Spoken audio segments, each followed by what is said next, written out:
and welcome to the first lesson of the Esperanto group of Central Oklahoma. Now, today we are going to be looking at the sounds and alphabet of Esperanto, la sonoj kaj alfabeto de la Esperanto. Si quiere la versión en español, estará en la descripción. Alright, so let's start off. First of all, in Esperanto, every single sound has a letter, and every single letter has a sound. This may be a bit unfamiliar to English speakers, where it's odd to have a letter that doesn't make about 6 sounds or so.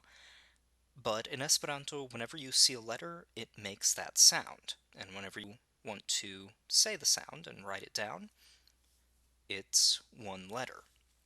Also, the stress, the accent of the word, is always on the second to last syllable. You can also use any punctuation system that's familiar to you. Unfortunately, the Spanish punctuation system, unfortunately, is not widely used. Alright, let's look at the alphabet here. Starting off, it's A, Bo, So, Cho, Do, E, Fo, Go, Jo, Ho, Ho, I, Yo, Jo, Go, Lo, Mo, No, O, Po, Ro, So, Sho, To, U, Wo, Vo, Kai, Zo. So you'll notice most of the letters look familiar. There are a few extra ones, and we will be working with those. Alright, and as you'll notice, the names of the letters for vowels are just the vowel sound, and for consonants, it's the sound plus O. Starting off, A. It is the first letter, and if you are familiar with Spanish vowels, Esperanto has the exact same system. One important thing to remember is that Esperanto always says its vowels as they are. It doesn't relax them like in English, and you will probably, hopefully, never hear an ah coming out of the mouth of someone who's familiar with Esperanto. Now, then there's bo. Now, as a bit of practice, ba, be, bi, bo, bu. As I said, Spanish vowels. Then there is tso. An important thing to remember is that this makes a ts sound, never a k or s sound. So it's tsa, tse, tsi, tso, tsu. Alright, moving on. We have our first letter with a chapelo, a hat. This is quite unique to Esperanto, the letters that it has. It's the only language that has them. And this one makes the ch sound, like in catch. So let's see. Cha, che, chi, cho, chu. A lot of those are actually very helpful words in Esperanto on their own. Then we have do, da, de, di, do, du. E, as in Spanish, e. Then fo, fa, fe, fi, fo, fu. Moving on.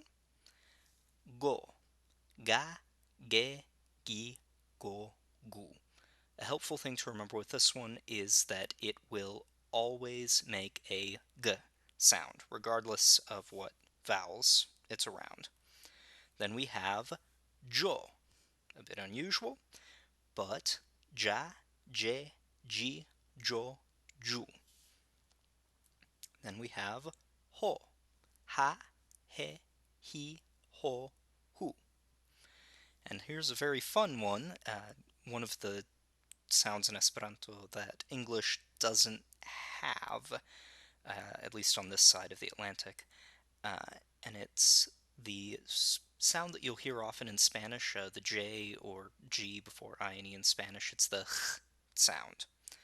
It's ja, je, hi, ho, hu. An interesting thing about this letter is that over time it's been disappearing from the language, such as in the word that was originally chemio, chemistry. Oftentimes you'll hear that and see that as gemio. So, no need to sweat it. Then we have E. That's it. E. Then we have yo. Now, this very important about this one is that it always makes a y sound, like in yes. Never a zh or j sound. Just think the word in English fjord. So let's see some examples. Ya, ye, yi, yo, you. Now, very important thing to remember about this one as well is that it is a part of what are called glides, where a vowel will move out from the sound or move into it. So there's also I, a, oi, and ui. All right? All right, now we have another fun letter, another one with a chapelo, and this is jo. It makes a sound like in English, treasure, measure, and let's see how it sounds. Ja, je, ji, jo, ju. The next one is one that's quite familiar, go. All right, ga, ge, ki, go, gu. And you'll notice with the ga that in Esperanto it's normally advised to leave off that little breath off. It's called aspiration.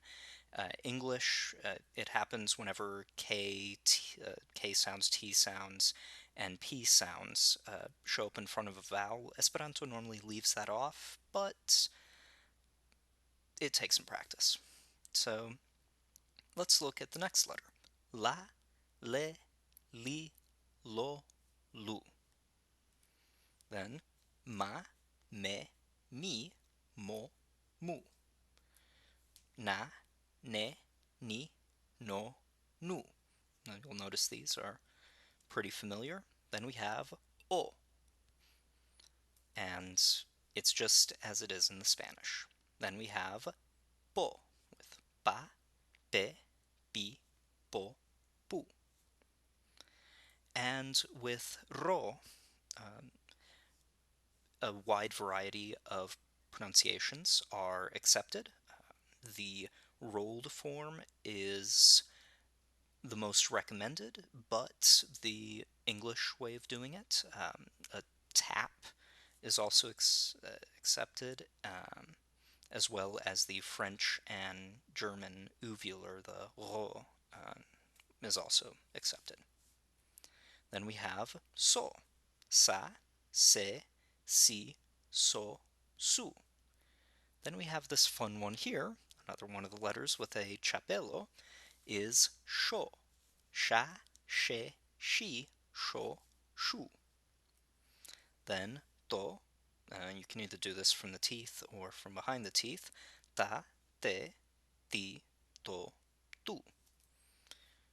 And if you notice that I have a Spanish accent in this a lot, it's because I also speak Spanish. All right? Then we have u, and only u.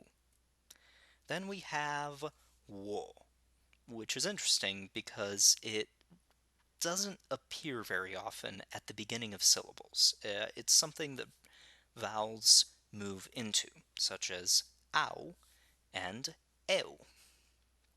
Then we have vo. Va, ve, vi, vo, vu. And then finally, zo. Za, ze, zi, zo, zu. And that is the alphabet and, incidentally, sounds of Esperanto. Thank you very much, and see you all later.